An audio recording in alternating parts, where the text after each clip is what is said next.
নমস্কার, আমি শ্রাবন্তী। আমার বং বাংলা ন্যারেটিভস চ্যানেলে তোমাদের সবাইকে স্বাগত। কেমন আছো সবাই? আশা করি সবাই খুব ভালো আছো, সাবধানে আছো।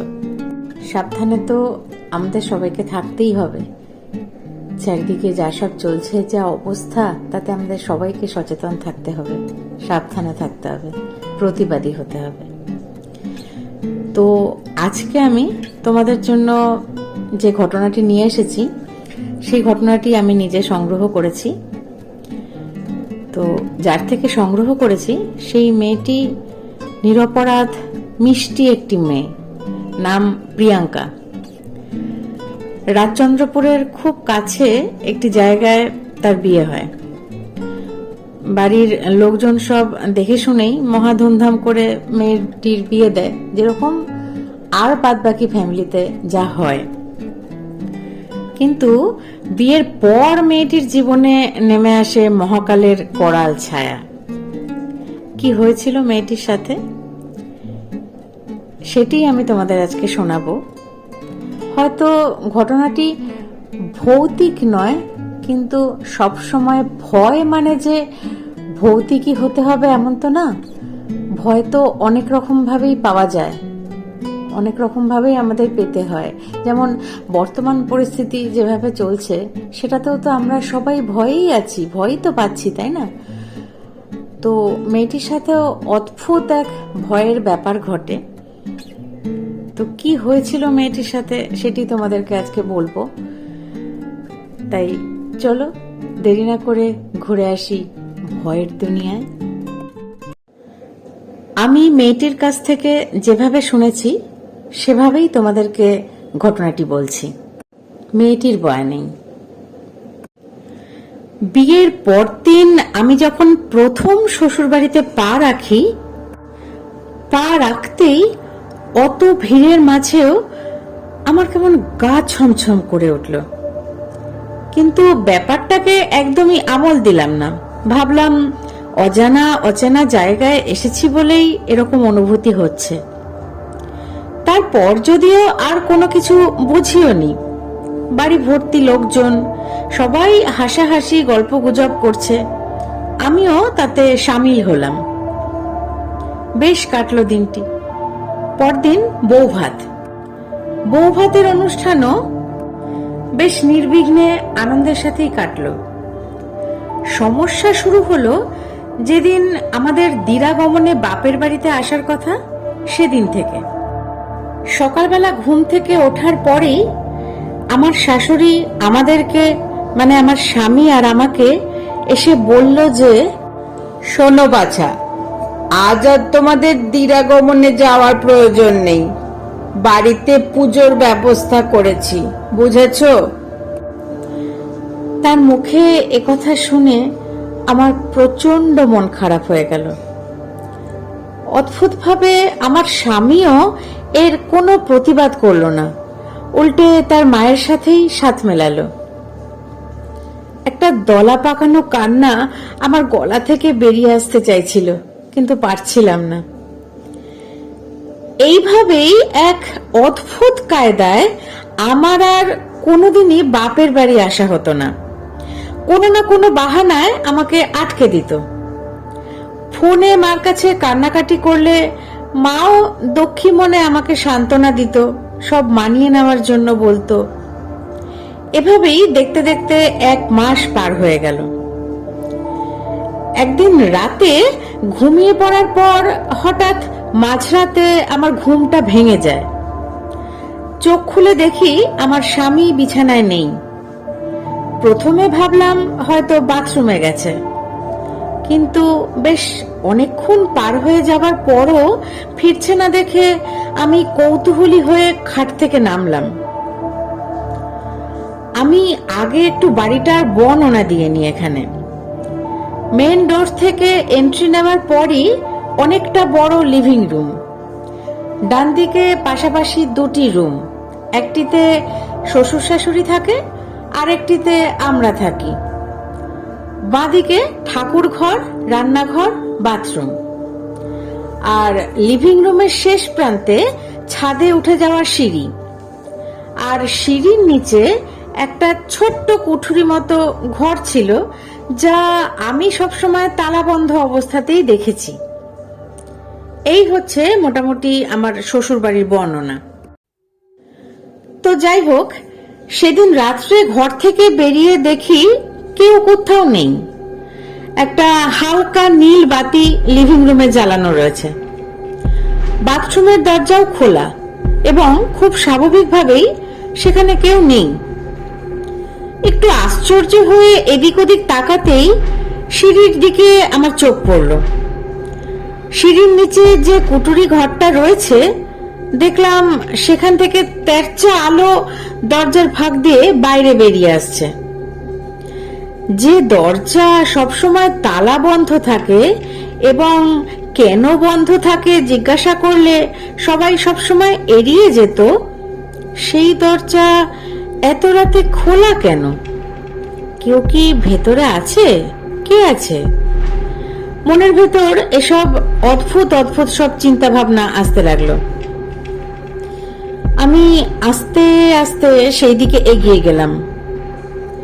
দরজার কাছে গিয়ে পৌঁছতেই ভেতর থেকে একটা অদ্ভুত গম্ভীর চাপা শব্দ শুনতে পেলাম। প্রচন্ড কৌতূহলে আমি দরজাটা একটু ফাঁক করলাম। বুকের ভেতরটা দুরু দুরু করছে। দরজা ফাঁক করে আমি যা দেখলাম তাতে আমি ওখানেই যেন জমে গেলাম। এ আমি কি দেখছি? এই কি রূপ এদের? দেখলাম আমার শাশুড়ি টকটকে লাল একটা শাড়ি পরা, চুলগুলো খোলা, কপালে একটা বড় সিঁদুরের টিপ। তিনি বসে আছেন আর তার সামনে অনেক পাতিলেবু, সিঁদুর, আলপিন, আবির, ফুল আরো অনেক কিছু বেশ সাজানো রয়েছে।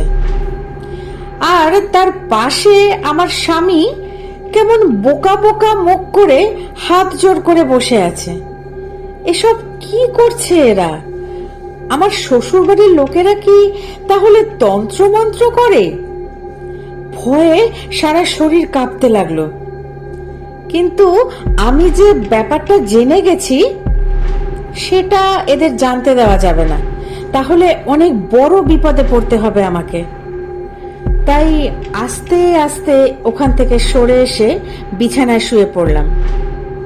এরপর আর ঘুম আসেনি আমার। প্রায় আধ ঘন্টা 40 মিনিট পর আমার হাজবেন্ড এসে পাশে শুয়ে পড়ল। আমি ভয়ে ঘেন্নায় কুঁকড়ে যেতে লাগলাম, কিন্তু কিছু ধরা দেওয়া যাবে না। আমাকে প্রমাণ সহ ব্যাপারটা ধরতে হবে। এখন বুঝতে পারছি কেন এদের বাড়ি কেউ আসে না এবং এরাও কোথাও তেমন একটা যায় না। এভাবেই আরো কয়েকটা দিন কেটে গেল, কিন্তু আমার জন্য আরো সারপ্রাইজ অপেক্ষা করছিল। একদিন দুপুরবেলা আমি ঘুমিয়ে পড়েছি এই ভেবে আমার স্বামী আর শাশুড়ি লিভিং রুমে আলোচনায় বসেছিল, কিন্তু সেদিন আমি ঘুমাইনি।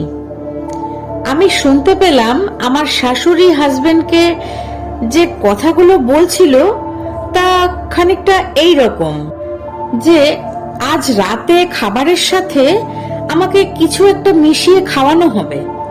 আমি ঘুমিয়ে পড়লে আমার চুল আর কাপড়ের অংশ নিয়ে ওরা কোনো একটা ক্রিয়া করবে, যাতে আমি সারা জীবনের জন্য ওদের কৃতদাস হয়ে থাকবো। আরো একটা কথা শুনে আমার পায়ের তলা থেকে মাটি সরে গেল। শুনলাম আমার আগেও নাকি আমার স্বামীর আরেকটি বিয়ে ছিল এবং তার সমস্ত গয়নাগাটি সব নিয়ে তাকে কিভাবে যেন গায়েব করে দেয়। উফ, কি নৃশংস নিষ্ঠুর এরা! এরা কি মানুষ না মানুষরূপী শয়তান? কিভাবে আমি এদের হাত থেকে পরিত্রাণ পাবো? আমারও কি আগের অভাগী মেয়েটির মতোই অবস্থা হবে? আর কোনোদিন কি আমি আমার বাবা মাকে দেখতে পাবো না? বাবা মার কথা ভেবে চোখ বেয়ে জল নামতে লাগলো। কিন্তু কোনোভাবেই আমাকে হার মানলে চলবে না। মাথা ঠান্ডা করে এগোতে হবে আমাকে। সেদিন সন্ধেবেলা কি প্রয়োজনে শাশুড়ি বাড়ির থেকে বেরোলো। আমার স্বামী আমার সাথে বসে বিভিন্ন কথা বলতে লাগলো। আমিও যেন কিছুই জানি না এমন ভান করে খুব স্বাভাবিকভাবে তার সাথে গল্প করতে লাগলাম।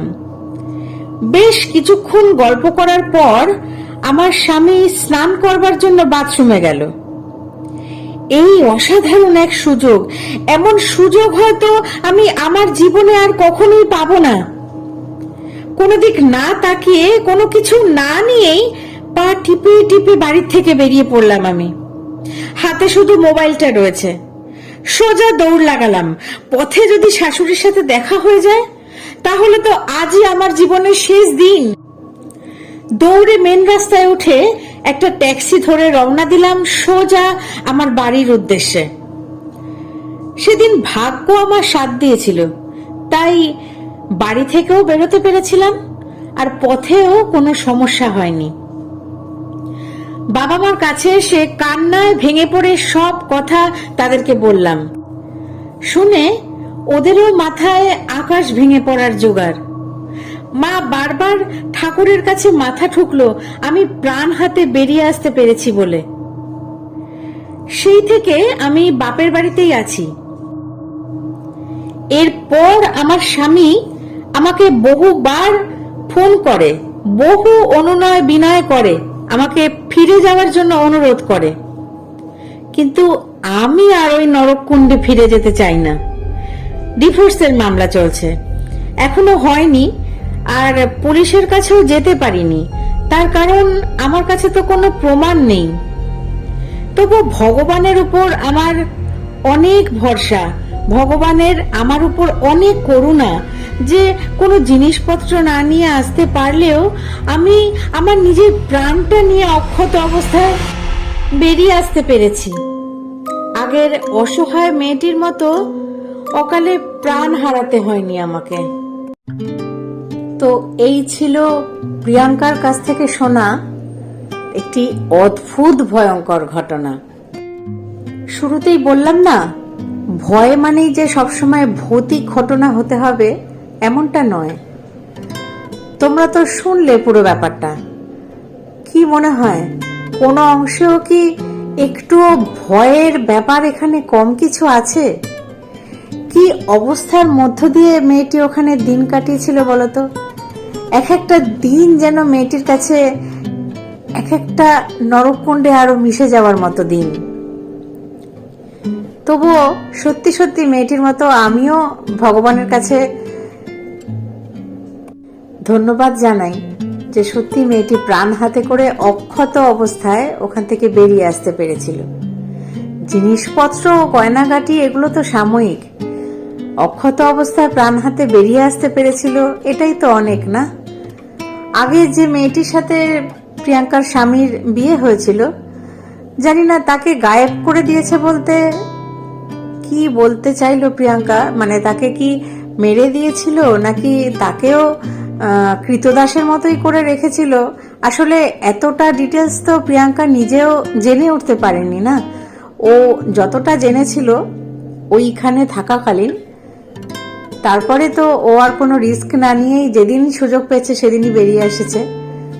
তাই জানি না আগের মেয়েটির কি অবস্থা, মানে সে প্রাণে বেঁচে আছে কিনা সেটাই। প্রিয়াঙ্কার কাছেও এর কোনো সঠিক খবর নেই। তাই সেই মেয়েটির কথা ভেবে খুব খারাপ লাগছে। আর এটা যে শুধুমাত্র প্রিয়াঙ্কার সাথে হয়েছে এমন তো না, এরকম ঘটনা অনেক অনেক জায়গায় ঘটে। তার সব খবর কি আমরা পাই? আমরা পাই না। তাই সত্যি ভূতের থেকে আমরা মানুষরা কোনো অংশেই কম যাই না ভয়ের সৃষ্টি করার ক্ষেত্রে, তাই না? কেমন লাগলো বলো তোমাদের আজকের ঘটনাটি? আজকের ঘটনা যদি তোমাদের ভালো লাগে তাহলে একটা লাইক কমেন্ট করতে ভুলো না। আর আমার গল্প পাঠ যদি ভালো লাগে, আমার কণ্ঠ যদি তোমাদের ভালো লাগে, তাহলে বং বাংলা ন্যারেটিভস চ্যানেলটিকে সাবস্ক্রাইব করে আমার পাশে থেকো।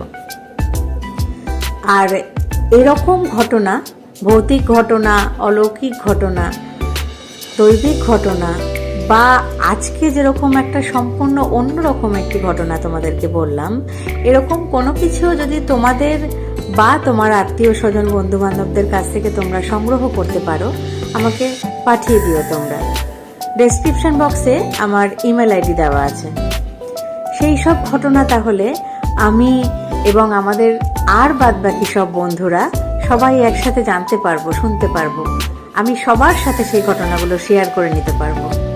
তাই তোমাদের এরকম ঘটনা জানা থাকলে আমাকে পাঠিয়ে দিও। তোমরা তো জানোই, সোমবার আর শুক্রবার সন্ধ্যা 6টা মানে বং বাংলা ন্যারেটিভসের তরফ থেকে বিভিন্ন স্বাদের, বিভিন্ন ধরনের সব ঘটনা। তাই বং বাংলা ন্যারেটিভসকে সাবস্ক্রাইব করে আমার পাশে থেকো, আমাকে উৎসাহ দাও তোমরা আরো এগিয়ে যাওয়ার জন্য। আজ তাহলে এই পর্যন্তই। সবাই খুব ভালো থেকো, সুস্থ থেকো, সাবধানে থেকো আর আমার সাথে থেকো। ধন্যবাদ।